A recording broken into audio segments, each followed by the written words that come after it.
आप देख रहे हैं अनहोनी। अनहोनी में आज की कहानी हमारे साथ शेयर की है पीयूष जी ने। तो चलिए बढ़ते हैं आज की इस कहानी की ओर। नौकरी छूट जाने के कारण मैं काफ़ी परेशान रहने लगा था।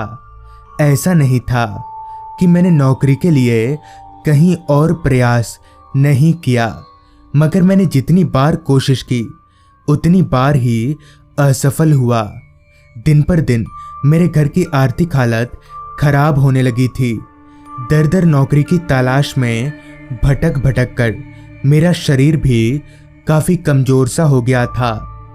दरअसल हुआ कुछ यूँ था कि एक रात जब मैं नौकरी की तलाश में असफल होकर घर वापस लौट रहा था तो मेरी तबीयत कुछ खास अच्छी नहीं थी।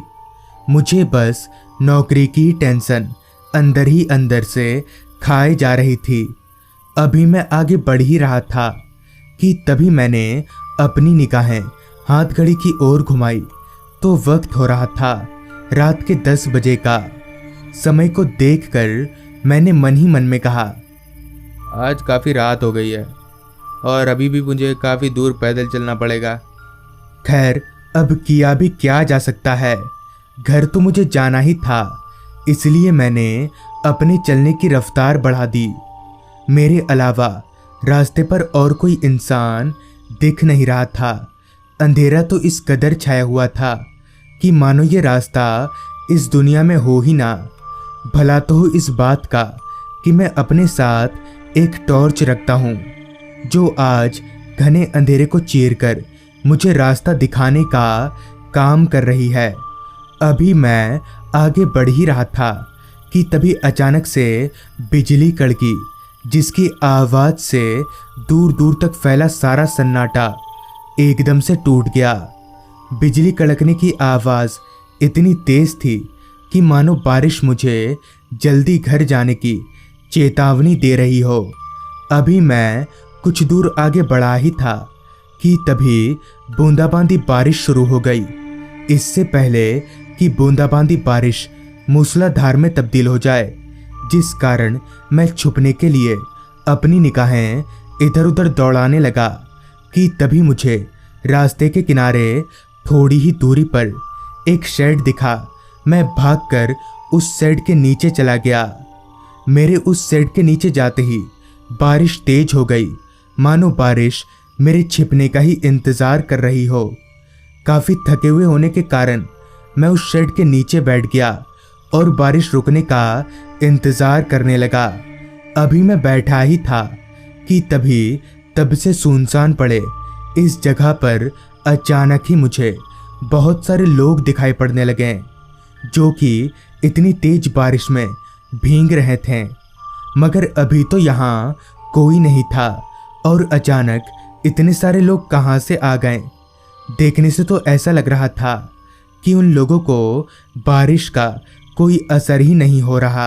उनमें से कई सारे लोग एक जगह पर बैठकर बातें कर रहे थे तो कई सारी औरतें गप्पे लड़ा रही थीं। मगर मुझे ऐसा लग रहा था कि उन सब लोगों के आगे मैं अदृश्य हूँ, क्योंकि उनमें से कोई भी मेरी तरफ देख नहीं रहा था। अभी मैं उन लोगों को देख ही रहा था कि तभी मैंने एक बात पर गौर किया कि इतनी तेज बारिश में होने के बावजूद भी उन सभी लोगों के कपड़े बिल्कुल भी नहीं भीगे थे। मगर ये मुमकिन ही नहीं था। अभी मैं ये सोचकर परेशान हो ही रहा था कि तभी मेरे पैंट के जेब में कुछ हलचल हुई। फिर जब मैंने अपनी निगाहें पीछे घुमाई तो मैं एकदम से सहम गया। दरअसल ठीक मेरे पीछे एक 5-6 साल का बच्चा था जो अपनी हाथ को मेरी जेब में डालकर कुछ खोज रहा था। मेरे देखते ही उस बच्चे ने मेरी जेब से हाथ निकाल लिया, जिस पर मैंने उस बच्चे से कहा, अरे बेटा, क्या ढूंढ रहे हो तुम? किसी के जेब में ऐसे हाथ डालना अच्छा बात नहीं है। जिस पर उस बच्चे ने कहा, अंकल चॉकलेट दीजिए ना, कितने दिन हो गए चॉकलेट नहीं खाया। जिस पर मैंने कहा, बेटा मेरे पास तो चॉकलेट नहीं है। इस पर वो बच्चा थोड़ा उदास हो गया और दबी हुई आवाज में बोला, अच्छा अंकल, कल आना तो चॉकलेट लेकर आना। जिसके बाद थोड़ी देर तो हम दोनों चुप रहे। फिर मैंने उस बच्चे से कहा, अच्छा बेटा, तुम इतनी रात को इस जंगल में क्या कर रहे हो, और इतने सारे लोग कौन हैं? जिस पर उस बच्चे ने कहा, मैं यहीं रहता हूँ और ये सब लोग भी यहीं रहते हैं। कोई पेड़ पर रहता है तो कोई ज़मीन के नीचे। उस बच्चे के मुंह से ये सुनने के बाद मुझे हंसी आई और मुझे हंसता हुआ देख उस बच्चे ने कहा, अंकल, कल से आप कहाँ रहेंगे, पेड़ पर या मेरे साथ? उस बच्चे की ये बात मुझे समझ नहीं आई, जिस कारण मैंने उसे कोई जवाब नहीं दिया। अब बारिश भी हल्की हो गई थी, जिस पर मैंने उस बच्चे से कहा, चलो बेटा, मैं तुम्हें तुम्हारे घर छोड़ देता हूँ। मेरे इतना बोलते ही वो बच्चा खड़ा हो गया और शेड से उतरकर आगे बढ़ने लगा। मैं भी उसके पीछे पीछे चलता गया।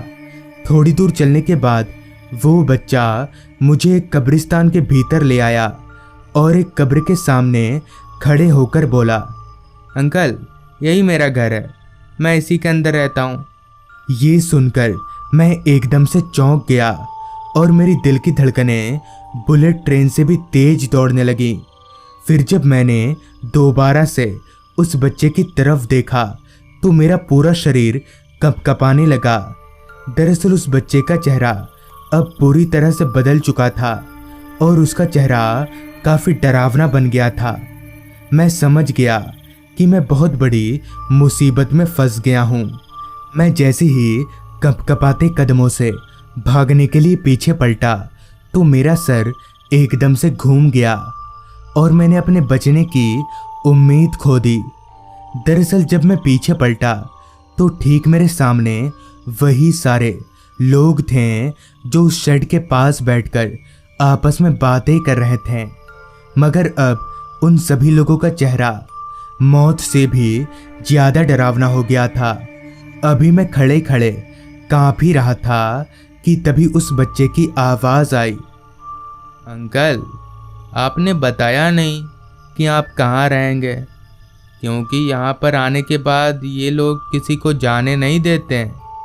अब मुझे समझ नहीं आ रहा था कि मैं करूं तो करूं क्या, कि तभी वो सारे भूत मेरे करीब आने लगे।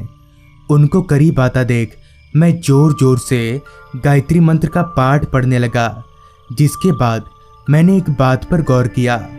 मेरे मुंह से गायत्री मंत्र को सुनकर सारे भूत वहीं रुक गए, जिसका फ़ायदा उठाकर मैं दौड़कर भागने लगा। भागते भागते मैं रास्ते पर पहुंचा और वहां एक साइकिल वाले से टकराकर ज़मीन पर गिर गया। मुझे गिरता देख उस साइकिल वाले ने साइकिल रोककर मुझे उठाया और कहा, क्या हुआ भाई साहब, आप डरे हुए क्यों हैं? फिर मैंने अपनी पूरी आप बीती उस साइकिल वाले को बताई, जिस पर उसने कहा, आप पहले साइकिल पर बैठिए, यहाँ से निकलते हैं फिर बताऊंगा।